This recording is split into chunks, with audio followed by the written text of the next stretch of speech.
ಪ್ರೀತಿಯ ವೀಕ್ಷಕರೇ, ನಿಮ್ಮೆಲ್ಲರಿಗೂ ನಮ್ಮ ಈ ಚಾನೆಲ್ಗೆ ಹಾರ್ದಿಕ ಸ್ವಾಗತ ಸುಸ್ವಾಗತ. ಯಾರೆಲ್ಲ ನಮ್ಮ ಚಾನೆಲ್ ಅನ್ನು ಸಬ್ಸ್ಕ್ರೈಬ್ ಮಾಡದೇ ಇದ್ದವರು ಆದಷ್ಟು ಬೇಗನೆ ಸಬ್ಸ್ಕ್ರೈಬ್ ಮಾಡಿ ಬೆಲ್ ಬಟನ್ ಅನ್ನು ಒತ್ತಿರಿ. ಇಂದಿನ ಈ ವಿಡಿಯೋದಲ್ಲಿ ವಿಶ್ವ ಹಿಂದೂ ಪರಿಷತ್ ಬಜರಂಗ ದಳ ಶ್ರೀ ಅನ್ನಪೂರ್ಣೇಶ್ವರಿ ಶಾಖೆ ಬಜ್ಪೆ ಇವರು ನಡೆಸಿಕೊಟ್ಟಂತಹ ಗೋಪೂಜೆ ಉತ್ಸವದ ವಿಡಿಯೋವನ್ನು ನೋಡಲಿದ್ದೀರಿ. ವಿಡಿಯೋವನ್ನು ಕೊನೆ ತನಕ ನೋಡಿ ನಮ್ಮನ್ನು ಪ್ರೋತ್ಸಾಹಿಸಿ. ಜೈ ಗೋಮಾತಾ, ಜೈ ಹಿಂದ್. ನಮ್ಮೊಟ್ಟಿಗೆ ಉಪಸ್ಥಿತಿದ್ದಾರೆ ರಾಷ್ಟ್ರೀಯ ಸ್ವಯಂ ಸೇವಕ ಸಂಘದ ಮಂಗಳೂರು ವಿಭಾಗದ ಗೋ ಸೇವಾ ಪ್ರಮುಖ ಗಂಗಾಧರ್ ಪೆರ್ಮಂಕಿ ಮೇರನ್ನು ನಮ್ಮ ಬಜ್ಪೆ ಶಾಖೆಯ ಪರವಾದ ಸ್ವಾಗತ ಮಾಡ್ಕೊಳ್ಳೋಣ. ಅಂಚನೆ ಜಗದೀಶ್ ದಾಸ್ ಜಿಲ್ಲಾ ಸೇವಾ ಪ್ರಮುಖ ರಾಷ್ಟ್ರೀಯ ಸ್ವಯಂ ಸೇವಕ ಸಂಘ. ಅಂಚನೆ ದಿನೇಶ್ ವಿಚಾರ್ ವಿಶ್ವ ಹಿಂದೂ ಪರಿಷತ್ ಕುರುಪುರ ಪ್ರಖಂಡದ ಕಾರ್ಯದರ್ಶಿಗಳು. ಅಂಚನೆ ರಾಜೇಶ್ ಗಂಜಮಠ ವಿಶ್ವ ಹಿಂದೂ ಪರಿಷತ್ ಬಜರಂಗ ದಳದ ಗುರುಪುರ ಪ್ರಖಂಡದ ಸಂಚಾಲಕರು. ಅಂಚನೆ ರಮೇಶ್ ಶೆಟ್ಟಿ ಗುರುಪುರ ಪ್ರಖಂಡದ ಉಪಾಧ್ಯಕ್ಷರು. ಅಂಚನೆ ಪ್ರದೀಪ್ ಬಜ್ಪೆಗುತ್ತು ಬಜ್ಪೆ ಶಾಖೆಯ ಸಂಚಾಲಕರು. ನಿತಿನ್ ಶೆಟ್ಟಿ ನೇಮಿಗೇರಿ ಅಧ್ಯಕ್ಷರು ವಿಶ್ವ ಹಿಂದೂ ಪರಿಷತ್ ಬಜ್ಪೆ ಶಾಖೆ. ದುರ್ಗಾ ಪ್ರಸಾದ್ ಕೋಟ್ಯನ್ ಬಜ್ಪೆ ಶಾಖೆ ಕಾರ್ಯದರ್ಶಿಗಳು. ಅಂಚನೆ ಗೀತಾ ಶೆಟ್ಟಿ ಮುಖ್ಯ ಮೂಡಬಿದ್ರೆ ಕ್ಷೇತ್ರದ ಯುವ ಮೋರ್ಚಾದ ಅಧ್ಯಕ್ಷರು. ಅಂಚನೆ ಸುಮನಿಂದ ಶೆಟ್ಟಿ ಬಜ್ಪೆ ಭಾಜಪದ ಮಂಡಲ ಉಪಾಧ್ಯಕ್ಷರು. ಕೃಷ್ಣರಾಜ್ ಕೋಶಾಧಿಕಾರಿ ಶಾರದೋತ್ಸವ ಸಮಿತಿ ಬಜ್ಪೆ. ಅಂಚನೆ ಯುಎನ್ಜಿ ಗುಣಮಟ್ಟದ ಸೇವೆಗಳು ಉಪಸ್ಥಿತಿ ಪಂಚಿನ ಮಾತಾ ಗಣ್ಯಾತಿ ಗಣ್ಯರ ಉಪಸ್ಥಿತಿ ಒಂದು ವಿಶ್ವ ಹಿಂದೂ ಪರಿಷತ್ ನೇತೃತ್ವದ ಬಾಲ ಸಂಸ್ಕಾರ ಕೇಂದ್ರದ ವಿದ್ಯಾರ್ಥಿಗಳ ಉಪಸ್ಥಿತಿ ಒಂದು ವಿಶ್ವ ಹಿಂದೂ ಪರಿಷತ್ ಬಜರಂಗ ದಳದ ಈ ಗೋಪೂಜನ ಕಾರ್ಯಕ್ರಮವು ಎತ್ತ ಇವರನ್ನೇ ಬೌದ್ಧಿಕ ಮುಖಾಂತರ ತಿರುಪತಿ ಮಂಗಳೂರು ಗೋಸೇವಾ ಪ್ರಮುಖರಾದ ಗಂಗಾಧರ್ ಪೆರ್ಮಂಕಿ ಮೇಲೆ 9 ಬಾರಿ ಜಪಿಸುವುದು. ನಾನು ಒಮ್ಮೆ ಹೇಳಿಕೊಡ್ತೇನೆ ಮತ್ತು ನಾವು ಅದನ್ನು ಮುಂದುವರಿಸಿ. ಓಂ ಶ್ರೀ ಸುರಭ್ಯೇ ನಮಃ.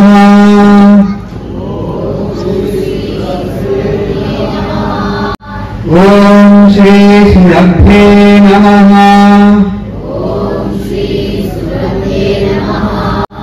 ಓಂ ಶ್ರೀ ಸುರಭ್ಯೇ ನಮಃ. ಓಂ ಶ್ರೀ ಸುರಭ್ಯೇ ನಮಃ. ಓಂ ಶ್ರೀ ಸುರಭ್ಯೇ ನಮಃ. ಓಂ ಶ್ರೀ ಸುರಭ್ಯೇ ನಮಃ. ಓಂ ಶ್ರೀ ಸುರಭ್ಯೇ ನಮಃ. ಓಂ ಶ್ರೀ ಸುರಭ್ಯೇ ನಮಃ. ಓಂ ಶ್ರೀ ಸುರಭ್ಯೇ ನಮಃ.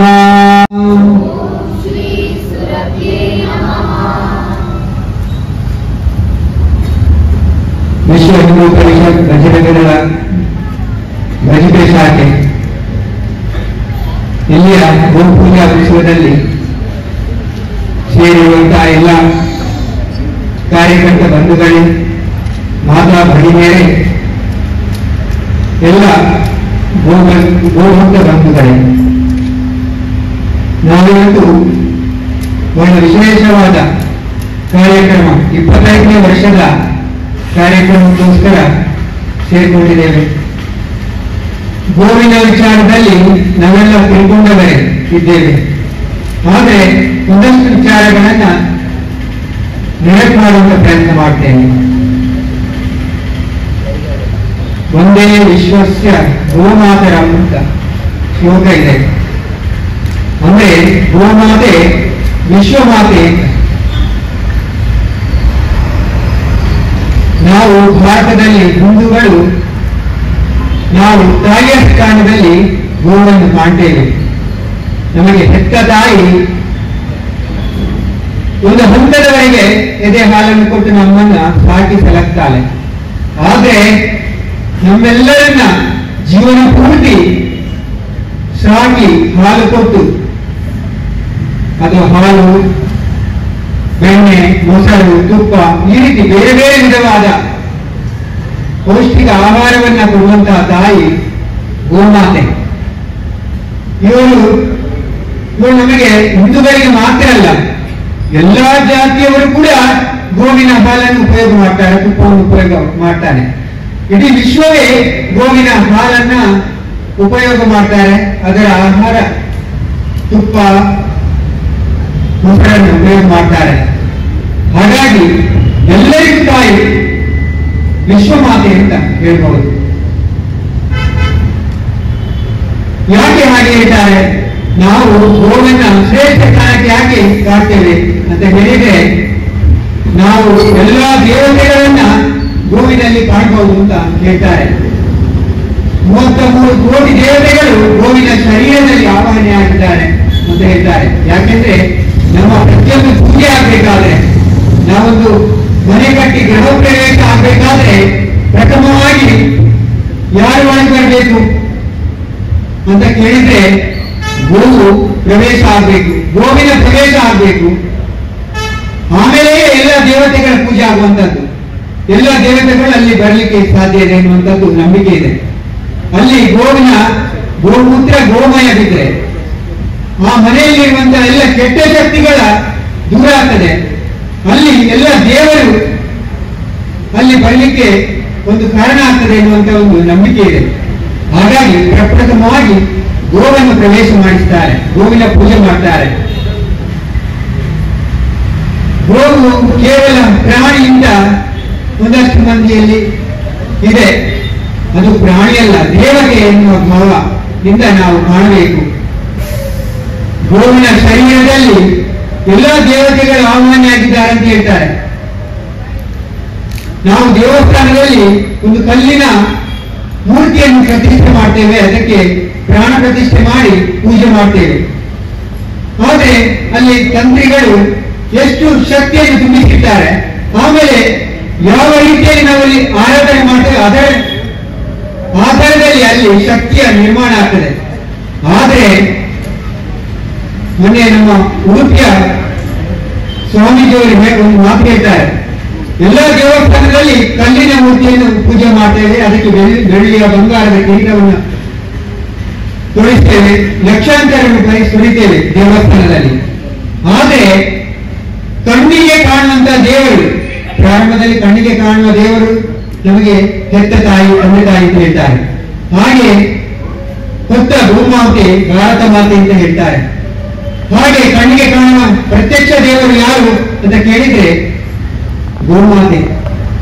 ಎಲ್ಲ ದೇವರು ಅವಳಲ್ಲಿ ಇರುವಾಗ ಅವಳ ಪೂಜೆ ಮಾಡಿದ್ರೆ ಎಲ್ಲ ದೇವಸ್ಥಾನಗಳನ್ನು ಅಲಿಯಬೇಕಂತಿಲ್ಲ, ಎಲ್ಲ ದೇವರು ಅವಳಲ್ಲಿದ್ದಾರೆ ಅಂತ ಪೂಜ್ಯ ಸ್ವಾಮೀಜಿಯವರು ಮಾತು ಹೇಳ್ತಾರೆ. ಗೋಮಾತೆಯನ್ನು ಪೂಜೆ ಮಾಡಿದ್ರೆ ಎಲ್ಲಾ ದೇವರನ್ನು ಪೂಜೆ ಮಾಡಿದಂತಹ ಪುಣ್ಯ ಸಿಗ್ತದೆ ಎನ್ನುವಂಥದ್ದು ಅದರಲ್ಲೂ ಸತ್ಯ ಅಂತ. ಅದರಲ್ಲೂ ಕೂಡ ಯಾವ ಮನೆಯಲ್ಲಿ ಗೋವು ಇದೆ ಆ ಮನೆಯಲ್ಲಿ ಯಾವುದೇ ವಾಸ್ತುವಿನ ದೋಷ ಇರುವುದಿಲ್ಲ ಅಂತ ಹೇಳ್ತಾರೆ. ಇವತ್ತು ವಾಸ್ತು ನೋಡಲಿಕ್ಕೆ, ಪ್ರಶ್ನೆ ಇಡ್ಲಿಕ್ಕೆ ಲಕ್ಷಾಂತರ ರೂಪಾಯಿ ಖರ್ಚು ಮಾಡಿ, ಅದು ಸರಿ ಇಲ್ಲ, ಇದು ಸರಿ ಇಲ್ಲ, ಲಕ್ಷಾಂತರ ರೂಪಾಯಿ ಖರ್ಚು ಮಾಡಿ ನಾವು ಮನೆಯನ್ನು ಕಟ್ಟಿರ್ತೇವೆ, ಅಲ್ಲಿ ವಾಸ್ತು ಸರಿ ಇಲ್ಲ ಅಂತ ಹೇಳಿ ಲಕ್ಷಾಂತರ ರೂಪಾಯಿ ಪ್ರಶ್ನೆ ಅದಕ್ಕೆ ಇದಕ್ಕೆ ಅಂತ ಪೂಜೆ ಅಂತ ಖರ್ಚು ಮಾಡ್ತೇವೆ. ಅದರ ಬದಲು ಒಂದು ಗೋವನ್ನು ಮನೆಯಲ್ಲಿ ಅಂಗಳದಲ್ಲಿ ಸಾಕಿ ಯಾವ ವಾಸ್ತು ದೋಷವೂ ಇರುವುದಿಲ್ಲ ಅನ್ನುವಂಥದ್ದನ್ನು ನೋಡ್ಬೋದು, ಅದು ಸತ್ಯವೂ ಹೌದು. ಅದರಲ್ಲೂ ಕೂಡ ನಾವಿಲ್ಲಿ ಕಾಣಬಹುದು. ಇದರಲ್ಲಿ ಯಾರು ಬೇಜಾರು ಮಾಡಬೇಡಿ, ಹಾನಿಗೋಸ್ಕರ ಅಂತ ನಮ್ಮ ಭಾವನೆಯಲ್ಲಿ ವಿದೇಶಿಯರು ಷಡ್ಯಂತ್ರ ಮಾಡಿದ್ದಾರೆ.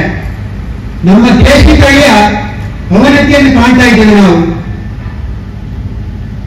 ಕೇವಲ ಹಾಲಿಗೋಸ್ಕರ, ಮಾಂಸಕ್ಕೋಸ್ಕರ ವಿದೇಶದಲ್ಲಿ ಯಾವುದೋ ಒಂದು ಪ್ರಾಣಿಯ ಜೀನನ್ನ ಕ್ರಾಸ್ ಮಾಡಿ ತಯಾರು ಮಾಡಿದಂತಹ ಒಂದು ಗೋವನ್ನು ನಮ್ಮ ದೇಶದಲ್ಲಿ ನಾವು ಜಾಸ್ತಿಯಾಗಿ ಕಾಣ್ತಾ ಇದ್ದೇವೆ. ಇದನ್ನು HF ಅಂತ ಹೇಳ್ತೀವಿ. ಜರ್ಸಿ ದನ HF ದನ ಅದು ನಮ್ಮ ದೇಶಿ ತಳಿಯಲ್ಲ. ಆ ದೇಶಿ ತಳಿಯಲ್ಲಿ ಕೃಷ್ಣ ಪೂಜೆ ಮಾಡಿರುವಂತದ್ದು, ಅದರ ಒಟ್ಟಿಗೆ ಜೀವನ ಮಾಡಿರುವಂತದ್ದು. ಅದಕ್ಕೋಸ್ಕರ ಕೃಷ್ಣನನ್ನು ಏನ್ ಹೇಳ್ತಾರೆ? ಗೋಪಾಲಕ ಅಂತ ಹೇಳ್ತಾರೆ. ಗೋವಿಗೋಸ್ಕರ ಜೀವನ ಮಾಡಿದ, ಗೋವಿಗೋಸ್ಕರ ತನ್ನ ಪ್ರಾಣವನ್ನೇ ಮುಡಿಪಾಗಿಟ್ಟ ಅಂತ ಹೇಳ್ಬೋದು. ಯಾಕೆಂದ್ರೆ ನಂದ ಗೋಕುಲದಲ್ಲಿ ಒಂದು ಘಟನೆಯನ್ನು ನಾನು ನೆನಪು ಮಾಡ್ತೇನೆ. ನಂದ ಗೋಕುಲದಲ್ಲಿ ನಾವು ಮುಂದೆ ಅರಮನೆಯಲ್ಲಿ ವರ್ಷಕ್ಕೊಮ್ಮೆ ಕಪ್ಪ ಕೊಡುವಂತ ಪದ್ಧತಿ ಇತ್ತು. ಅದೇ ರೀತಿ ನಂದ ಗೋಕುಲದಲ್ಲಿ ವರ್ಷಕ್ಕೊಮ್ಮೆ ಆಗ ದೇವತೆಗಳನ್ನು ಪೂಜೆ ಮಾಡುವಂತ, ಯಜ್ಞ ಮಾಡುವಂತ ಕಾರ್ಯ ಇತ್ತು. ಅಂದ್ರೆ ಇಂದ್ರ ಪೂಜೆಯನ್ನು ಮಾಡಿ ಎಲ್ಲಾ ದೇವತೆಗಳಿಗೆ ಸಂತೃಪ್ತಿಯನ್ನು ಪಡಿಸುವಂತದ್ದು, ಅವರಿಗೆ ತೃಪ್ತಿ ವಹಿಸುವಂತಹ ಒಂದು ಯಾಗವನ್ನು ಮಾಡ್ತಾ ಇದ್ರು, ಇಂದ್ರ ಪೂಜೆಯನ್ನು ಮಾಡ್ತಾ ಇದ್ರು. ನಂದ ಗೋಕುಲದಲ್ಲಿ ಸಾವಿರಾರು ಗೋವುಗಳಿದ್ದವು. ಕೃಷ್ಣನೇ 6,000ಕ್ಕಿಂತ ಹೆಚ್ಚು ಗೋವುಗಳನ್ನು ಸಾಕಿದ್ರಂತೆ ಕೃಷ್ಣ ದೇವರು. ಅಂದ್ರೆ ಆಗ ಗೋವುಗಳನ್ನ ಹೆಚ್ಚು ಹೆಚ್ಚು ಯಾರು ಸಾಕ್ತಾರೆ ಅವರೇ ಶ್ರೀಮಂತರು ಅಂತ ಕೂಡ ಇತ್ತು. ಯಾವ ಅರಮನೆಯಲ್ಲಿ ಎಷ್ಟು ಲಕ್ಷ ಗೋವುಗಳಿದೆ ಅಷ್ಟು ಶ್ರೀಮಂತ ಅಂತ ಆರಾಧನೆಯನ್ನು ಹೇಳ್ತಾ ಇದ್ರು. ಗೋವಿಗೋಸ್ಕರ ಕೃಷ್ಣ ಎಷ್ಟು ಪ್ರಾಧಾನ್ಯತೆ ಕೊಟ್ಟಿದ್ದಾರೆ ಅಂತ ಹೇಳಿದ್ರೆ, ಆ ನಂದ ಗೋಕುಲದಲ್ಲಿ ನಂದ ಮಹಾರಾಜ ಪ್ರತಿ ವರ್ಷವೂ ಇಂದ್ರ ಪೂಜೆ ಮಾಡ್ತಾ ಇದ್ರು. ಆ ಇಂದ್ರ ಪೂಜೆಯಲ್ಲಿ ಯಜ್ಞ ಯಾಗಾದಿಯಲ್ಲಿ ಎಲ್ಲ ಹವಿಸ್ಸನ್ನ ದೇವತೆಗಳಿಗೆ ಅರ್ಪಣೆ ಮಾಡ್ತಾರೆ. ಅಲ್ಲೆಲ್ಲ ದೇವತೆಗಳು ಸ್ವೀಕರಿಸಿ ಸಂತೃಪ್ತಿಗೊಳ್ತಾ ಇದ್ರು. ಆದ್ರೆ ಒಂದು ದಿವಸ ಕೃಷ್ಣ ಪ್ರಶ್ನೆ ಮಾಡ್ತಾರೆ ನಂದ ಮಹಾರಾಜನಿಗೆ, ಈ ಗೋವುಗಳಿಗೆ ಹುಲ್ಲು ಮೇಲಿಗೆ ಎಲ್ಲಿ ಹೋಗ್ತಾ ಇದೆ ಅಂತ ಕೇಳಿದ್ರೆ, ಎಲ್ಲಿ ಹೋಗ್ತಾ ಇದೆ? ಗೋವರ್ಧನಗಿರಿ ಬೆಟ್ಟಕ್ಕೆ ಬಿಡ್ತಾ ಇದ್ರು. ಅಲ್ಲಿ ಸಮೃದ್ಧಿಯಾಗಿ ಸ್ವಚ್ಛಂದವಾಗಿ ತಿರುಗಾಡಿಕೊಂಡು ಗೋವು ಮೇಲ್ ಬರ್ತಾ ಇತ್ತು. ಆ ಗೋವರ್ಧನಗಿರಿ ಗೋವುಗಳಿಗೆ ಒಳ್ಳೆಯ ಆಹಾರವನ್ನು ಕೊಡ್ತಾ ಇತ್ತು. ಹಾಗಾದ್ರೆ ಗೋವುಗಳಿಗೆ ಮೇವನ್ನು ಕೊಡುವಂತಹ ಆ ಗೋವರ್ಧನನ್ನು ನಾವು ಪೂಜೆ ಮಾಡಬೇಕು. ಇಂದ್ರನನ್ನು ಮತ್ತೆ ಪೂಜೆ ಮಾಡುವ, ಗೋವರ್ಧನ ಪೂಜೆ ಮಾಡಿ ಗೋವುಗಳಿಗೆ ಪ್ರಾಧಾನ್ಯತೆ ಕೊಡಬೇಕು. ನಾವು ಗೋವನ್ನ ಆಹಾರವನ್ನು ಕೊಡುವಂತಹ ಗೋವರ್ಧನ ಪೂಜೆ ಮಾಡಿ ಅಂತ ಹೇಳ್ತಾರೆ. ಆಗ ನಂದ ಮಹಾರಾಜ ಒಪ್ಪುವುದಿಲ್ಲ. ಯಾಕೆಂದ್ರೆ ಇಂದ್ರನಿಗೆ ಕೋಪ ಬರ್ತದೆ. ನಾವು ಪ್ರತಿ ವರ್ಷವೂ ದೇವತೆಗಳ ಪೂಜೆ ಮಾಡ್ತಿದ್ದೆವು. ಆಗ ಕೃಷ್ಣ ಇಲ್ಲ, ನಾವು ಗೋವರ್ಧನ ಪೂಜೆ ಮಾಡುವ. ಇಂದ್ರ ಮಳೆ ಬರಿಸಿ ಗೋವುಗಳಿಗೆ ಮೇವನ್ನು ಕೊಡ್ತಾನೆ ಅಂತ ನಂದ ಮಹಾರಾಜ ಹೇಳ್ತಾನೆ. ಆದ್ರೆ ಮೇವನ್ನು ನೇರ ಕೊಡುವಂತಹ ಕೆಲಸ ಗೋವರ್ಧನಗಿರಿ ಮಾಡ್ತಾ ಇಲ್ಲ. ಅದಕ್ಕೋಸ್ಕರ ಗೋವರ್ಧನ ಪೂಜೆ ಮಾಡಿ ಅಂತ ಹೇಳ್ತಾರೆ. ಆಗೆಲ್ಲರೂ ಗೋವರ್ಧನ ಕೃಷ್ಣ ಹೇಳಿದ್ರಲ್ಲ, ಗೋವರ್ಧನ ಪೂಜೆಗೆ ತಯಾರು ಮಾಡ್ತಾರೆ. ಎಲ್ಲರೂ ಗೋವರ್ಧನ ಗಿರಿಯ ಗೋವಿನ ಸೆಗಣಿ ಇದನ್ನೆಲ್ಲ ಒಂದು ರೂಪ ಮಾಡ್ತಾರೆ. ಗೋವರ್ಧನ ಗಿರಿಯ ಯಜ್ಞ ಮಾಡ್ತಾರೆ, ಗೋವರ್ಧನ ಗಿರಿಯ ಪೂಜೆ ಮಾಡ್ತಾರೆ. ಅಷ್ಟೊತ್ತಿಗೆ ಇಂದ್ರನಿಗೆ ಬಹಳ ಕೋಪ ಬರ್ತದೆ. ವರ್ಷವೂ ನನಗೆ ಪೂಜೆ ಮಾಡ್ತಾರೆ, ನಾನು ಮಳೆ ಬರಿಸುವಂತ ಕೆಲಸ ಮಾಡ್ತೇನೆ. ಆ ಗೋಗಳಿಗೆ ಮುನ್ನಬೇಕಾದ್ರೆ ನಾನು ಮಳೆ ಬರಿಸಿದ್ರೆ ಮಾತ್ರ, ಆ ವರ್ಣನಿಗೆ ಹೇಳಿ ಮಳೆ ಬರಿಸಿದ್ರೆ ಮಾತ್ರ ಹುಲ್ಲು ಬೆಳೀತದೆ. ಹಾಗಾಗಿ ನನ್ನ ಪೂಜೆ ಮಾಡುವುದು ಬಿಟ್ಟು ಆ ಗೋವರ್ಧನನ್ನು ಪೂಜೆ ಮಾಡ್ತಾರಲ್ಲ, ಇವರಿಗೆ ಬುದ್ಧಿ ಕಳಿಸ್ತೇನೆ ಅಂತ ಹೇಳಿ ವರ್ಣನಿಗೆ ಆಜ್ಞೆ ಮಾಡ್ತಾರೆ. ಜೋರಾಗಿ ಮಳೆ ಬರ್ತದೆ. ನಮಗೆ ಗೊತ್ತೇ ಇದೆ, ಗೋವರ್ಧನ ಆ ನಂದ ಗೋಕುಲ ಎಲ್ಲ ಮುಳುಗುವಂತ ಪರಿಸ್ಥಿತಿ ಬಂದಾಗ ಎಲ್ಲರೂ ತಮ್ಮ ತಮ್ಮ ಪ್ರಾಣ ರಕ್ಷಣೆಗೆ ಎಲ್ಲ ಎದ್ದುಕೊಂಡು ಬಿದ್ದು ಓಡಾಡ ರಕ್ಷಣೆಗೋಸ್ಕರ. ಆಗ ಭಗವಂತ ಕೃಷ್ಣ ಏನ್ ಮಾಡ್ತಾನೆ? ಆಗ ಕೃಷ್ಣನಿಗೆ ಬಾಲ್ಯ, ಕೇವಲ ಬಾಲ್ಯಾವಸ್ಥೆ ಇದ್ದದ್ದು, 9ನೇ ವರ್ಷ 10ನೇ ವರ್ಷ ಬಾಲ್ಯಾವಸ್ಥೆಯಲ್ಲಿ ಕೃಷ್ಣ ಏನ್ ಮಾಡಿದ್ದಾರೆ? ನಂದ ಗೋಕುಲದ ರಕ್ಷಣೆ ಭಾರ ನನ್ನದು ಅನ್ನುವಂತ ದೃಷ್ಟಿಯಲ್ಲಿ ಆ ಗೋವರ್ಧನ ಪರ್ವತವನ್ನ ತನ್ನ ಕಿವು ಬೆರಳಲ್ಲಿ ಎತ್ತಿ ಹಿಡಿತಾನೆ. ಆ ಮಳೆಯ ರಭಸವನ್ನು ತಡೆದು ಆ ಗೋವರ್ಧನ ಗಿರಿಯ ಅಡಿಯಲ್ಲಿ ಎಲ್ಲರೂ ಕೂಡ ರಕ್ಷಣೆಯನ್ನು ಪಡೆಯುತ್ತಾರೆ. ಯಾವುದೇ ತೊಂದರೆ ಇಲ್ಲದೆ ಎಲ್ಲ ಗೋವುಗಳು ಆ ಗೋಪಾಲಕರು ರಕ್ಷಣೆ ಮಾಡ್ತಾರೆ ಕೃಷ್ಣ. ಆಗ ಇಂದ್ರನ ಅಹಂಕಾರ ಮುರಿಯುತ್ತದೆ. ನಾನೇನು ಅಲ್ಲ ಅಂತ ಭಗವಂತ ಕೃಷ್ಣನಿಗೆ ಕ್ಷಮೆ ಕೇಳ್ತಾನೆ, ನನ್ನ ತಪ್ಪನ್ನು ಮನ್ನಿಸಿದ್ದ. ಹೀಗೆ ಗೋಗಳಿಗೋಸ್ಕರ, ಗೋಪಾಲಕರಿಗೋಸ್ಕರ ಕೃಷ್ಣ ತನ್ನ ಜೀವನವನ್ನು ಮುರಿವಾಗಿದ್ದ ಅನ್ನುವಂಥ ಘಟನೆಯನ್ನ ಕೇಳಬಹುದು. ಗೋವು ತನ್ನ ಮೇಯ್ತಾ ಮೇಯ್ತಾ ಮೇಯ್ತಾ ಕೇವಲ ಹಾಲು ಮಾತ್ರ ಶ್ರೇಷ್ಠ ಅಂತ ಹೇಳ್ತೇವೆ. ನಾವು ಹಾಲಿಗೋಸ್ಕರ ಹೆಚ್ಚು ದರವನ್ನು ಸಾಕ್ತೇವೆ, 15 ಲೀಟರ್ 20 ಲೀಟರ್ ಹಾಲು ಬೇಕು ಅಂತ. ಆದ್ರೆ ದೇಶಿ ತಳಿ, ನಮ್ಮ ದೇಶದ ತಳಿ ಸುಮಾರು 52-59 ತಳಿಯವರೆಗೆ ಈ ದೇಶದಲ್ಲಿ ಇತ್ತು. ಇವತ್ತು ಆ ತಳಿಗಳೆಲ್ಲ ನಾಶ ಮಾಡಿದ್ರು. ಇದು ಯಾರ ಷಡ್ಯಂತ್ರ ಅಂತ ಕೇಳಿದ್ರೆ ವಿದೇಶಿಯ ಷಡ್ಯಂತ್ರ. ನಮ್ಮ ಗುರುಕುಲ ಶಿಕ್ಷಣ ಪದ್ಧತಿಯನ್ನು ತೆಗೆದುಬಿಟ್ರು ಅಲ್ವಾ? ಮೆಕಾಲ ಶಿಕ್ಷಣ ಪದ್ಧತಿ ಬಂತು. ಗುರುಕುಲದಲ್ಲಿ ಏನ್ ಮಾಡ್ತಿದ್ರು? ಪ್ರಾರಂಭದಲ್ಲಿ ಗುರುಕುಲಕ್ಕೆ ಶಿಕ್ಷಣಕ್ಕೆ ಬರಬೇಕಾದ್ರೆ ಗೋವುಗಳ ಜೊತೆ ಅದನ್ನು ಮೇಯಿಸಿ ಹೋಗ್ಬೇಕಿತ್ತು. ಗೋ ಮೇಯಿಸಿ ಗೋವಿನ ಸೇವೆ ಮಾಡಿ ಗುರುವಿನ ಹತ್ತಿರ ಪಾಠ ಕಲಿಯಲಿಕ್ಕೆ ಬರ್ತಿದ್ರು. ಆಗ ಮಾತ್ರ ಅವರ ಜ್ಞಾನಕ್ಕೆ ಹೆಚ್ಚು ಪ್ರಾಶಸ್ತ್ಯ ಸಿಕ್ಕಾಯಿತು. ಇದು ಸತ್ಯವೂ ಹೌದು. ಸತ್ಯಕಾಮ ಎನ್ನುವಂತಹ ಒಬ್ಬ ವ್ಯಕ್ತಿ ಒಬ್ಬ ಗುರುವಿನ ಬಳಿ ಜ್ಞಾನ ಸಂಪಾದನೆಗೆ ನನಗೆ ದೀಕ್ಷೆ ಕೊಡಬೇಕು, ನನಗೆ ಜ್ಞಾನ ಕೊಡಬೇಕು, ನೀವು ನನ್ನನ್ನು ಗುರುಗಳಿಗೆ ಸೇರಿಸಿಕೊಳ್ಬೇಕು ಅಂತ ಹೇಳಿದಂತೆ. ಆಗ ನೀವು ಬೇರೆ ಜಾತಿಯವ, ನಿನಗೆ ಹೇಳಿಕೊಂಡಕ್ಕೆ ಆಗುದಿಲ್ಲ ಅಂತ ಹೇಳಿದೆ. ಇಲ್ಲ, ಗೋಗಳಿಗೆ ಹೇಳಿಕೊಂಡ. ಆಗ ನಿನಗೆ ಒಂದು ಜೊತೆ ಗಂಟು ಹೋರಿ ಒಂದು ಗೋಮಾತೆಯನ್ನು ಕೊಟ್ಟೆ, ನೀನು 1000 ಮಾಡಿಕೊಂಡು ಬರಬೇಕು. ಆಗ ನಿನಗೆ ನಾನು ನಿನ್ನನ್ನು ಗುರುಕುಲಕ್ಕೆ ಸೇರಿಸಿಕೊಳ್ತೇನೆ ಅಂತ ಹೇಳ್ತಾರಂತೆ. ಸರಿ, ಒಪ್ಪಿಕೊಳ್ತಾನೆ. ಅವ ತನ್ನ ಎಳೆಯ ವಯಸ್ಸಿನಲ್ಲಿ ಕಾಡಿಗೆ ಹೋಗ್ತಾನೆ. ಒಂದು ಗಂಡು ಕರು ಮತ್ತೆ ಹೆಣ್ಣು ಗೋಮಾತೆಯನ್ನು ಕರ್ಕೊಂಡು ಕಾಡಿಗೆ ಹೋಗ್ತಾರೆ. ಹೋಗ್ತಾ ಎಷ್ಟೋ ವರ್ಷ ಗೋವಿನ ಜೊತೆ ಜೀವನ ಮಾಡ್ತಾನೆ. ಅಲ್ಲಿ ಗೋವಿನ ಜೊತೆ ಕಾಡು ಮೇಡಲ್ಲಿ ಸಿಕ್ಕಿದ ಹಣ್ಣು ಹಂಪಲು ಗೆಡ್ಡೆಗೆಣಸನ್ನು ತಿಂದ ಗೋವನ್ನು ಮೇಯಿಸ್ತಾ ಮೇಯಿಸ್ತಾ ಗೋವಿನ ಸಂತತಿ ಜಾಸ್ತಿ ಆಗ್ತಾ ಹೋಯಿತು. ಸುಮಾರು ವರ್ಷಗಳ ನಂತರ 1000 ಗೋವುಗಳನ್ನ ತನ್ನ ಕಾಡಿನಲ್ಲಿ ಸಾಕಿ ವಾಪಸ್ ತಾನು ಗುರುಕುಲಕ್ಕೆ ಬರ್ತಾನೆ. ಗೋವುಗಳ ಜೊತೆ 1000 ಗೋವುಗಳನ್ನು ಕಂಡು ಗುರುಕುಲದಲ್ಲಿ ಗುರುಗಳು ಕಾಣ್ತಾರೆ. ದೂರದಿಂದಲೇ ತುಂಬಾ ಸಂತೋಷ ಆಗ್ತದೆ. ಆ ಸತ್ಯಕಾಮ ಎನ್ನುವಂತ ವ್ಯಕ್ತಿ ಬರ್ತಾ ಬರ್ತಾ ಅವನು ಕಾಲಿಗೆ ನಮಸ್ಕರಿಸ್ತಾನೆ. ಎದ್ದು ನಿಂತು ನನಗೆ ಉಪದೇಶ ಮಾಡಿ ದೀಕ್ಷೆ ಕೊಡಿ ಅಂತ ಹೇಳ್ತಾನೆ.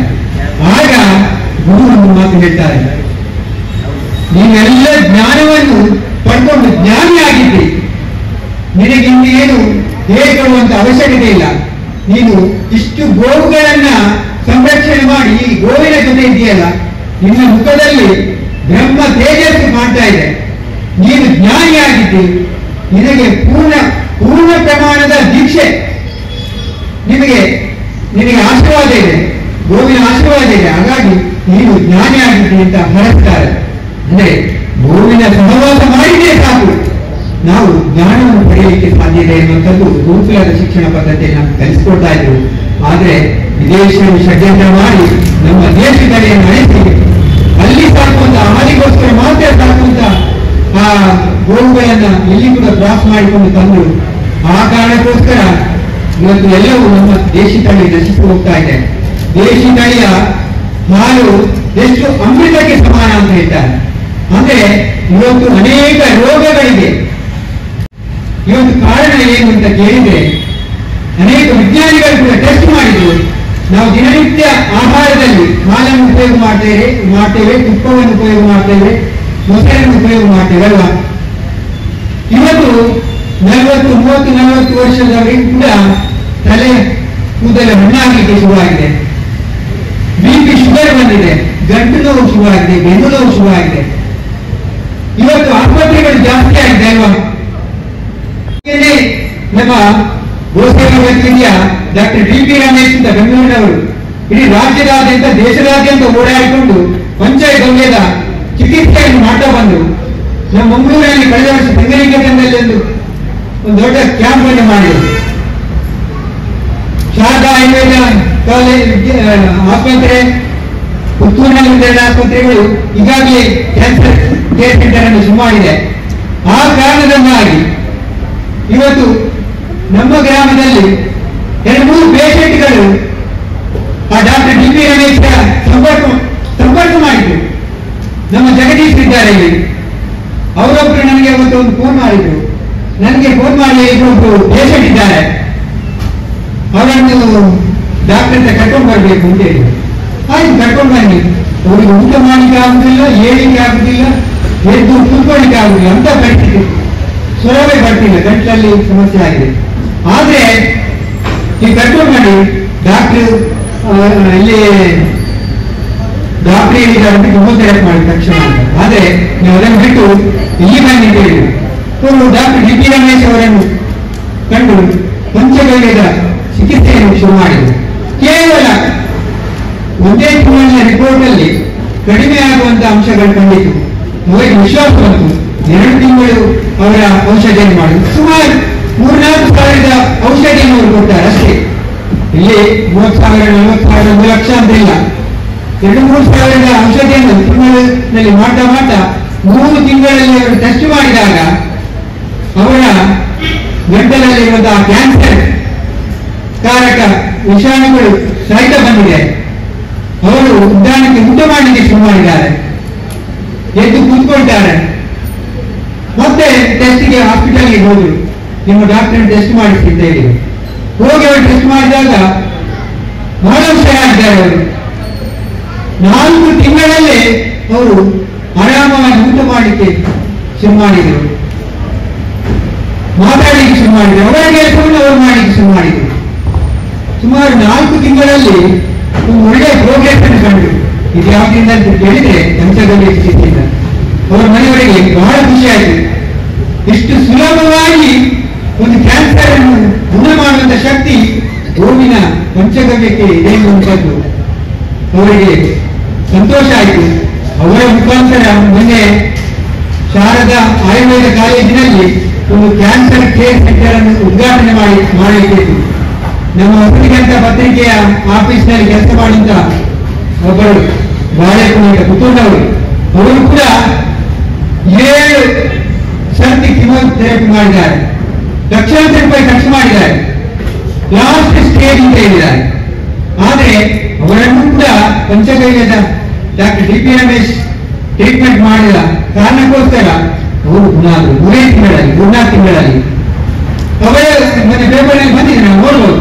ಅವರ ಕೈಯಲ್ಲೇ ಮೊನ್ನೆ ಕ್ಯಾನ್ಸರ್ ಕೇರ್ ಸೆಂಟರ್ ಅನ್ನ ಉದ್ಘಾಟನೆ ಮಾಡಿದ್ರು ಶಾರದಾ ಆಯುರ್ವೇದ ಆಸ್ಪತ್ರೆಯಲ್ಲಿ. ಈ ರೀತಿ ಪಂಚಗವ್ಯಕ್ಕೆ ಗೋವಿನ, ಅದು ಶುದ್ಧ ದೇಶೀಯ ಗೋವಿನ ಗೋಮಯ ಗೋಮೂತ್ರಕ್ಕೆ ಅಷ್ಟು ಶಕ್ತಿ ಇದೆ ಅನ್ನುವಂಥದ್ದನ್ನು ನಾವು ಪ್ರತ್ಯಕ್ಷ ಕಾಣಬಹುದು, ಅದಕ್ಕೆ ಸಾಕ್ಷಿಯೂ ಇದೆ. ಹಾಗಾಗಿ ಗೋವಿನ ಗೋಮಯ ಒಂದೇ ಲಕ್ಷ್ಮಿ ಅಂತ ಹೇಳ್ತಾರೆ. ಇವತ್ತು ಲಕ್ಷ್ಮಿ ಬೇಕು, ಲಕ್ಷ್ಮಿ ಹಣ ಬೇಕು ಎಲ್ಲರಿಗಿದೆ ಅಲ್ವಾ? ಆದರೆ ಎಲ್ಲಾ ದೇವತೆಗಳು ಸಮುದ್ರ ಮಂಡಲದಲ್ಲಿ ಮನೆ ಕೂಡ ಪೂಜೆ ಮಾಡಿದ್ದೇವೆ ನಾವು. ದೇಶಿ ದನದ ಗೋವಿನ ಆ ಗೋಮಯ ಮನೆಗಳಿಗೆ ಬಂದ್ರೆ ಲಕ್ಷ್ಮಿ ಒಳಗೆ ಬಂದಂತೆ. ಹಾಗೆ ನಾವು ಮನೆಯ ಗೃಹ ಪ್ರವೇಶ ಆದಾಗೆ ಗೋವು ಮನೆಯೊಳಗೆ ಬಂದು ಗೋಮೂತ್ರ ಗೋಮಯ ಹಾಕಿದ್ರೆ ಲಕ್ಷ್ಮಿಯ ಪ್ರವೇಶ ಆದಾಗೆ ಅಂತ ಹೇಳ್ತಾರೆ. ಅಂದ್ರೆ ಗೋವಿನ ಗೋಮಯಕ್ಕೆ ಗೋಮೂತ್ರಕ್ಕೆ ಅಷ್ಟು ಪಾವಿತ್ರ್ಯತೆ ಇದೆ. ಒಂದು ಮನೆಯಲ್ಲಿ ಗೋಮೂತ್ರ, ಮೊನ್ನೆ ಕಾಡಸಿದ್ದೇಶ್ವರ ಸ್ವಾಮಿಗಳ ಒಂದು ವಿಡಿಯೋ ನೋಡಿದೆ. ಒಂದು ಮನೆಯಲ್ಲಿ ಇಷ್ಟೆಲ್ಲ ಖರ್ಚು ಮಾಡಿದರ ಬದಲು ಆರೋಗ್ಯದ ದೃಷ್ಟಿಯಿಂದ, ವಾಸ್ತುದೋಷದ ದೃಷ್ಟಿಯಿಂದ ನೀವು ಒಂದು ಆಕಳನ್ನು ಕಟ್ಟಿ, ಮನೆಯಲ್ಲಿ ಒಂದು ಗೋವನ್ನು ಕಟ್ಟಿ ಅದರ ಜೊತೆಗೆ ಜೀವನ ಮಾಡಿ, ಆಗ ನಿಮ್ಮ ಮನೆಯಲ್ಲಿ ಡಾಕ್ಟರ್ ಬೇಡ, ಯಾವ ದೇವರು ಬೇಡ, ಗೋವನ್ನು ಪೂಜೆ ಮಾಡಿ ಅಂತ ಹೇಳಿದರು. ಯಾಕೆಂದ್ರೆ ಗೋವನ್ನು ನಡೆದಾಡುವ ದೇವಾಲಯ, ಔಷಧಾಲಯ ಅಂತ ಹೇಳ್ತಾರೆ. ಅಂದ್ರೆ ಗೋವಿನ ಎಲ್ಲ ಶರೀರದಲ್ಲಿ ಎಲ್ಲ ರೋಗವನ್ನು ನಿವಾರಣೆ ಮಾಡುವಂತ ಶಕ್ತಿ ಇದೆ ಅಂತೆ. ಒಂದ್ಸರ್ತಿ ಒಬ್ಬರು ಟೆಸ್ಟ್ ಮಾಡಿದ್ರಂತೆ, ಅದು ಹೌದು ಅಲ್ವಾ ಅಂತ. ಜರ್ಸಿತನದಲ್ಲಿ ಅಲ್ಲ, ಇಲ್ಲಿ ನಾವು ಪ್ರಯತ್ನವನ್ನು ಮಾಡೋಣ. ಬರುವ ಡಿಸೆಂಬರ್ ನಂತರ ಇಲ್ಲಿ ಒಂದು ಗೋಡೆ ಇಡೀ ಪ್ರಾಂತದಲ್ಲಿ ಮಾಡುತ್ತಿದ್ದೇವೆ. ಪಕ್ಕದ ರಾಧಾಪುರಿ ಗೋಮಂದಿರದಲ್ಲಿ ಕಳೆದ ವರ್ಷ ರಥಯಾತ್ರೆ ಮಾಡಿದ್ದು. ಈ ವರ್ಷವೂ ಕೂಡ ಡಿಸೆಂಬರ್ ನಂತರ ನಂದಿ ಉತ್ಸವ ಅಂತ, ಅದು ಚಾಮುಂಡಿ ಬೆಟ್ಟದಲ್ಲಿ, ನಂದಿ ಬೆಟ್ಟದಲ್ಲಿ ಬೆಂಗಳೂರಲ್ಲಿ ಶಿವರಾತ್ರಿ ಸಂದರ್ಭದಲ್ಲಿ ಅಲ್ಲಿ ಪೂಜೆ ಮಾಡಲಿಕ್ಕಿದೆ. ನಂದಿ ಉತ್ಸವ ಅಂತ ಶಿವರಾತ್ರಿ ಸಂದರ್ಭದಲ್ಲಿ ದೀಪೋತ್ಸವದೊಟ್ಟಿಗೆ ವಿಶೇಷವಾಗಿ ನಂದಿ ಉತ್ಸವವನ್ನು ಮಾಡಲಿಕ್ಕಿದೆ. ಆ ನಿಟ್ಟಿನಲ್ಲಿ ಡಿಸೆಂಬರ್ ಕೊನೆಯಿಂದ ಗೋರಥಯಾತ್ರೆ ನಮ್ಮ ಊರುಗಳಲ್ಲಿ ಗಟ್ಟಿಯಾಗಿ ಕಟ್ಟಿಯಾಗಿ ಉಡುಪಿ ಜಿಲ್ಲೆಗೆ ಹೋಗಲಿಕ್ಕಿದೆ. ನಾವೆಲ್ಲರೂ ಆ ಗೋ ರಥಯಾತ್ರೆಯನ್ನು ಕೂಡ ಸ್ವಾಗತ ಮಾಡೋಣ. ಗೋವಿನ ವಿಚಾರಗಳನ್ನ ನಮ್ಮ ಮುಂದಿನ ಪೀಳಿಗೆ ತಿಳಿಸಿಕೊಡುವಂತಹ ಒಂದು ಪ್ರಯತ್ನ ಮಾಡೋಣ. ಇವತ್ತು ವಿಶಿಷ್ಟವಾದ ಒಂದು ವಿಶೇಷವಾದ ಇವತ್ತು ಧನ್ಯವಾದಗಳ ಒಂದು ವಿಷಯ, ಒಂದು ಸಣ್ಣ ಎರಡು ವಿಚಾರಗಳನ್ನು ಹೇಳಿ ನಾನು ಮುಗಿಸ್ತೇನೆ. ನಾನು ಮೊನ್ನೆ ದೀಪಾವಳಿಗೆ ಧನ್ಯವಾದ ಗೋಶಾಲೆಗೆ ಹೋದೆ. ಕಳೆದ ವರ್ಷ ರಥಯಾತ್ರೆ ಸಂದರ್ಭದಲ್ಲಿ ಉದ್ಘಾಟನೆ ಆದಂತಹ ಒಂದು ಯುವಕ ವೃಂದದವರು ಗೋಶಾಲೆಯನ್ನು ಪ್ರಾರಂಭ ಮಾಡಿದರು. ಅಲ್ಲಿ ಒಂದು 10-15 ಜನ ಯುವಕರು ಒಟ್ಟು ಅಂಗಡಿ ಬಾಗಿಲಲ್ಲಿ ಯಾವುದು ಜರ್ದ ತಿಂತ ಈ ರೀತಿ ಹುಟ್ಟಿದ್ರು. ಅವರು ರಾಧಾಸ್ವಾಮಿ ಗೋಮಂದಿರಕ್ಕೆ ಬಂದರು. ಅಲ್ಲಿಯ ಭಕ್ತಿಭೂಷಣರನ್ನು ಭೇಟಿ ಮಾಡಿದ್ರು. ಅವರನ್ನು ಕಲ್ಪನೆ ಕೊಟ್ಟರು. ನೀವೆಲ್ಲ ಕ್ರಿಕೆಟ್ ಮ್ಯಾಚ್ ಮಾಡ್ತೀರಿ, ಅದು ಮ್ಯಾಚ್ ಮಾಡ್ತೀರಿ, ಎಲ್ಲ ಖರ್ಚು ಮಾಡ್ತೀರಿ, ಕೊನೆಗೆ ಒಂದು ಜಾಲಿ ಮಾಡ್ತೀರಿ ಕೊನೆಗೆ ಅಲ್ವಾ. ಅದರ ಬದಲು ನೀವೊಂದು 5 ಜನವನ್ನು ಸಾಕಿ ನಿಮ್ಮ ಕ್ಲಬ್ಬಿನ ಪಕ್ಕದಲ್ಲಿ ಒಂದು ಸಣ್ಣ ಗೋಶಾಲೆ ಮಾಡಿ ಅಂತ ಕಲ್ಪನೆ ಕೊಟ್ಟರು. ಅವರು ಮಾಡಿದ್ರು, ಒಪ್ಪಿಕೊಂಡ್ರು. 1 ವರ್ಷ ಆಯ್ತು. ಮೊನ್ನೆ ನಾನಲ್ಲಿ ಹೋದೆ.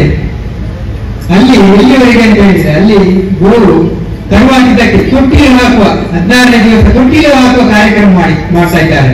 ಸಾಯಂಕಾಲದ ಹೊತ್ತು ಆ ಕ್ಲಬ್ಬಿನ ಹುಡುಗರು, ಅಲ್ಲಿ ಸುತ್ತಮುತ್ತದ ಮನೆಯವರು ಎಲ್ಲರೂ ಬಂದು ಅಲ್ಲಿ ಬಂದು ಭಜನೆ ಮಾಡ್ತಾ ನಮ್ಮ ಮನೆಯ ವಿಚಾರಗಳನ್ನು ಹೇಳ್ತಾ, ಗೋವಿಗೆ ಏನಾದ್ರೂ ಮನೆಯಲ್ಲಿ ಇದ್ದದನ್ನು ತಕೊಂಡು ಬಂದು ಅವರೆಲ್ಲ ಮನೆ ಸುತ್ತಮುತ್ತ ಒಂದು 60-65 ಮನೆಗಳಿದೆ. ಎಲ್ಲ ಮನೆಯವರು ಸಾಯಂಕಾಲ ಬಂದು ಗೋಶಾಲೆಯಲ್ಲಿ ಕುತ್ಕೊಂಡು ಅಲ್ಲಿ ಪಟ್ಟಾಗ ಹೊಡೆಯುದು, ಮಕ್ಕಳು ಎಲ್ಲರೂ ಪಟ್ಟಾರೆ. ಭಾರಿ ಖುಷಿ ಆಯ್ತು ನನಗೆ. ಮೊನ್ನೆ ಕೊಡಗಿನವರು, ಪುತ್ತೂರವರೆಲ್ಲ ಬಂದು ನೋಡ್ಕೊಂಡು ಹೋದ್ರು. ಎಲ್ಲಿವರೆಗೆ ಅಂತ ಹೇಳಿದ್ರೆ ಒಂದು ಹುಟ್ಟು ಹಬ್ಬ ಆದ್ರೆ ಎಲ್ಲಿ ಆಚರಣೆ ಮಾಡುದು? ಮನೆಯಲ್ಲ ಕೇಕ್ ಕತ್ತರಿಸಿ ದೀಪ ಆಯಿತು ಅಲ್ಲ, ನೀವು ಗೋಶಾಲೆಯಲ್ಲಿ ಹುಟ್ಟು ಹಬ್ಬ ಆಚರಣೆ ಮಾಡಿ ಅಂತ ಕಲ್ಪನೆ ಕೊಟ್ಟರು. ಅವರು ಪ್ರತಿಯೊಂದು ಮಗುವಿನ ಹುಟ್ಟುಹಬ್ಬವನ್ನ ಗೋಶಾಲೆಯಲ್ಲಿ ಬಂದು ಗೋವಿಗೆ ಪೂಜೆ ಮಾಡಿ, ಗೋವಿಗೆ ಆರತಿ ಮಾಡಿ, ಅದಕ್ಕೆ ಗೋಗ್ರಾಸ ನೀಡಿ ಆಮೇಲೆ ಅಲ್ಲಿ ಹುಟ್ಟುಹಬ್ಬ ಆಚರಣೆ ಮಾಡ್ತಾ ಇದ್ರು. ಭಾರಿ ಸಂತೋಷದಿಂದ ಮಾಡ್ತಾ ಇದ್ದಾರೆ. ಇವತ್ತು 1 ವರ್ಷ ಕಳೆಯಿತು. ಮೊನ್ನೆ ನಾನು ಅಲ್ಲಿಯ ದೀಪಾವಳಿಯ ಗೋಪೂಜೆ ಉತ್ಸವಕ್ಕೆ ಹೋದಾಗ ಉಡುಪಿ ಸ್ವಾಮೀಜಿಯವರು ಕೂಡ ಬಂದಿದ್ರು. 1 ವರ್ಷ ಪೂರೈಸಿದ್ದೀರಿ. ನಮ್ಮ ಸುತ್ತಮುತ್ತ ದೊಡ್ಡ ದೊಡ್ಡ ದೇವಸ್ಥಾನಗಳಿದೆ. ಅವರನ್ನು ಮಾತಾಡಿ ಸ್ವಾಮೀಜಿ ಹೇಳಿರುವಂಥದ್ದು. ದೊಡ್ಡ ದೊಡ್ಡ ದೇವಸ್ಥಾನಗಳಿದೆ. ಎಲ್ಲ ದೇವಸ್ಥಾನಕ್ಕಿಂತ ಅತ್ಯಂತ ದೊಡ್ಡ ದೇವಸ್ಥಾನ ಈ ಗೋಮಂದಿರ ಅಂತ ಹೇಳಿದ್ರು. ಎಲ್ಲರಿಗೂ ಭಾರಿ ಖುಷಿ ಆಯ್ತು. ಆ ಸ್ವಾಮೀಜಿಯವರು ಬೆನ್ನು ತಟ್ಟಿ ಆ ಯುವಕರನ್ನ ಶ್ಲಾಘಿಸಿದ್ರು. ಯಾಕೆಂದ್ರೆ ಎಲ್ಲ ದೇವಸ್ಥಾನಗಳಲ್ಲಿ ಪೂಜೆ ಮಾಡಿದ ಯಾರಂದ್ರೆ ಅಲ್ಲಿ ಕಲ್ಲಿನ ಮಣ್ಣಿನ ಮೂರ್ತಿಯನ್ನು, ಆದ್ರೆ ನೀವೆಲ್ಲ ಪೂಜೆ ಮಾಡುವುದು ಯಾರನ್ನ ಕೇಳಿದ್ರೆ ಸಾಕ್ಷಾತ್ ದೇವರನ್ನು ಪೂಜೆ ಮಾಡ್ತಾ ಇದ್ದೀರಿ ಅಂತ ಅವರನ್ನ ಅಭಿನಂದಿಸಿದರು. ಈ ರೀತಿ ಯುವಕ ಮಂಡಲದವರು ಒಂದೆರಡು ಗೋವುಗಳನ್ನು ಕಟ್ಟಿ ಸಾಕಿ ಎಲ್ಲ ಒಂದು ಕ್ರಿಕೆಟ್ ಆಡಿ ಕೊನೆಯಲ್ಲಿ ಪೆಟ್ಟು ಮಾಡಿ ಗಲಾಟೆ ಮಾಡಿ ಕೇಸು ಇದು ಮಾಡಿದ ಬದಲು ಒಂದು ಗೋಶಾಲೆ ಮಾಡಿ ಊರಿಗೆ ಪ್ರೇರಣೆ ಆಗ್ತದೆ. ಯಾವುದೋ ಒಂದು ವಾರ್ಷಿಕೋತ್ಸವದಲ್ಲಿ ಯಾವುದೋ ಒಂದು ಇದಕ್ಕೆ ಲಕ್ಷಗಟ್ಟಲೆ ಖರ್ಚು ಮಾಡುವುದರ ಬದಲು ಸಾಕ್ಷಾತ್ ದೇವತೆಯನ್ನ ಆರಾಧನೆ ಮಾಡುವ ಕಾರ್ಯಕ್ರಮ ಮಾಡಿ ಇವತ್ತು ಒಂದು ವಿಶೇಷ ಕಾರ್ಯಕ್ರಮದಲ್ಲಿ ನಾವು ಭಾಗವಹಿಸಿದ್ದೇವೆ. ನಾವೆಲ್ಲ ಧನ್ಯರು ಅಂತ ಹೇಳ್ಬೋದು. ಯಾಕಂದ್ರೆ ವಿಶ್ವ ಹಿಂದೂ ಪರಿಷತ್ ಬಜರಂಗದಲ್ಲವರು ಈಗಲ್ಲ, ಈ ಶಾರದಾ ಕಟ್ಟೆ ಇಲ್ಲಿ ಇಷ್ಟು ದೊಡ್ಡ ಶಕ್ತಿಯಾಗಿ ಬೆಳೆಯಲಿಕ್ಕೆ ಇಲ್ಲಿ ಸಂಘಟನೆ ಎಷ್ಟು ಕಷ್ಟಪಟ್ಟಿದ್ದಾರೆ ಎನ್ನುವಂಥದ್ದು ಅವರ ಹಿಂದಿನ ಆ ಒಂದು ಚರಿತ್ರೆಯನ್ನು ನೋಡಿದರೆ ತುಂಬಾ ಇಲ್ಲಿ ಹೋರಾಟಗಳು ನಡೆದಿದೆ. ಇದೆಲ್ಲವೂ ಸವಾಲುಗಳನ್ನು ಮೆಟ್ಟಿ ನಿಂತು ಇವತ್ತು ನಾವೆಲ್ಲ ಶಕ್ತಿವಂತರಾಗಿದ್ದಾರೆ ಅಂತ ಕೇಳಿದ್ರೆ ನಾವೆಲ್ಲ ಗೋವಿನ ಸೇವೆ ಅವರ ರಕ್ಷಣೆಗೋಸ್ಕರ ಕೆಲಸ ಮಾಡ್ತಾ ಇದ್ದಾರೆ. ಸಂಘಟನೆ ಕಾರ್ಯಕರ್ತರೆಲ್ಲ ಒಬ್ಬರಿಗೊಬ್ಬರು ಪರಸ್ಪರ ಶಕ್ತಿ ಹೆಗಲಿಗೆ ಕೊಟ್ಟು ತಮ್ಮ ನೆರೆಕುಂಡರ ತನ್ನ ಮನೆಯಲ್ಲಿ ಕಷ್ಟ ಇದ್ರೂ ಕೂಡ ಗೋವಿಗೋಸ್ಕರ ನಾನು 20 ವರ್ಷಗಳ ಹಿಂದೆ ಇವತ್ತು ಸುಂಕದಕಟ್ಟೆ ದೇವಸ್ಥಾನದಲ್ಲಿ ಅನೇಕ ಗೋಗಳು ರೋಡಲ್ಲಿ ಅಲ್ವಾ ಇವತ್ತು ಕಡಿಮೆ ಆಗಿದೆ. ಆದರೆ ಅಲ್ಲಿ ಗೋವುಗಳನ್ನ ಕಳ್ಳತನ ಆಗ್ತಾ ಇದೆ. ಅದರ ರಕ್ಷಣೆ ಭಾರವನ್ನು ಯಾರು ಹೊಂದಿದ್ದಾರೆ ಅಂತ ಕೇಳಿದ್ರೆ ಇದೇ ವಿಶ್ವ ಪರಿಷತ್ ಬಜರಂಗದಳ ಅನೇಕ ಕೇಸ್ಗಳನ್ನು ತನ್ನ ಮೇಲೆ ಹಾಕಿಕೊಂಡಿದ್ದಾರೆ. ಹೀಗಾಗಿ ಅನೇಕ ಹೋರಾಟದ ಫಲವಾಗಿ ಇವತ್ತು ದೇಶದಲ್ಲಿ ಗೋವಿಗೆ ಮಾನ್ಯತೆ ಬರ್ತಾ ಇದೆ. ತಾಯಿ ಗೋಮಾತೆಯನ್ನು ನಮ್ಮ ರಾಷ್ಟ್ರ ಮಾತೆ ಮಾಡಬೇಕು ಎನ್ನುವಂತ ಒಕ್ಕೂಟದ ಆಗ್ರಹ ಎಲ್ಲ ಕಡೆ ಕೇಳಿ ಬರ್ತಾ ಇದೆ.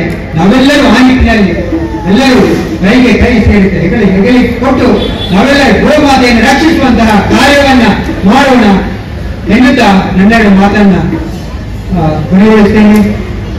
ಓ ಗೋಮಾತಾ ಕಿ, ಭಾರತ್ ಮಾತಾ ಕಿ.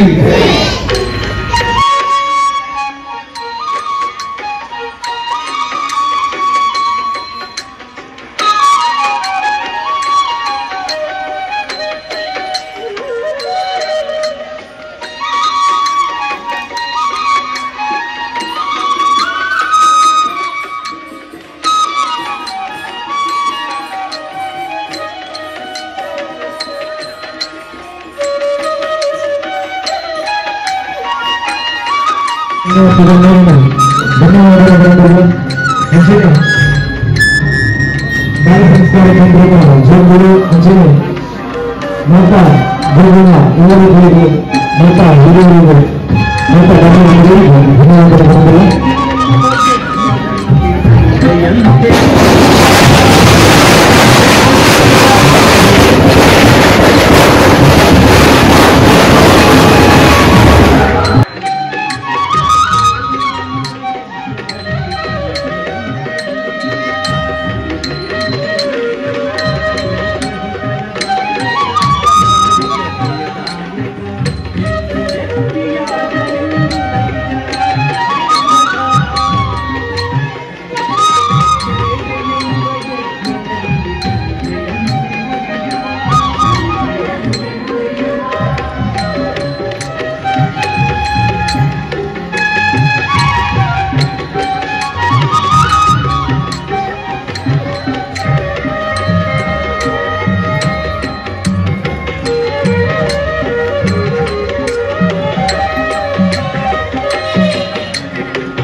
ಪರಿಷತ್ ಪ್ರಸಂಗದ ಅನ್ನಪೂರ್ಣೇಶ್ವರ ವಿಶ್ವವಿದ್ಯಾಲಯ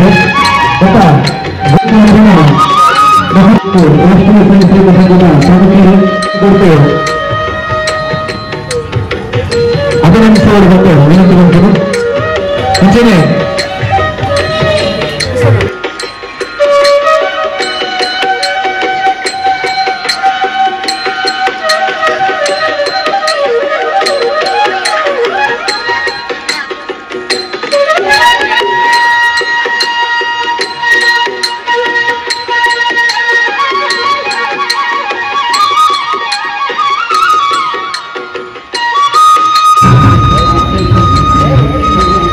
भारत माता की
ಸೇವಾ ಚಟುವಟಿಕೆಯಲ್ಲಿ ಮತ್ತೊಂದು ಆತ್ಮೀಯರೇ, ವೀಕ್ಷಣೆಗಾಗಿ ಧನ್ಯವಾದಗಳು. ನಮ್ಮ ಈ ಚಾನೆಲ್ ಅನ್ನು ಸಬ್ಸ್ಕ್ರೈಬ್ ಮಾಡದೇ ಇದ್ದಲ್ಲಿ ಸಬ್ಸ್ಕ್ರೈಬ್ ಮಾಡಿ ಹಾಗೂ ಇನ್ನೂ ಹೆಚ್ಚಿನ ವಿಡಿಯೋಗಳಿಗಾಗಿ ಬೆಲ್ ಬಟನ್ ಒತ್ತಿರಿ.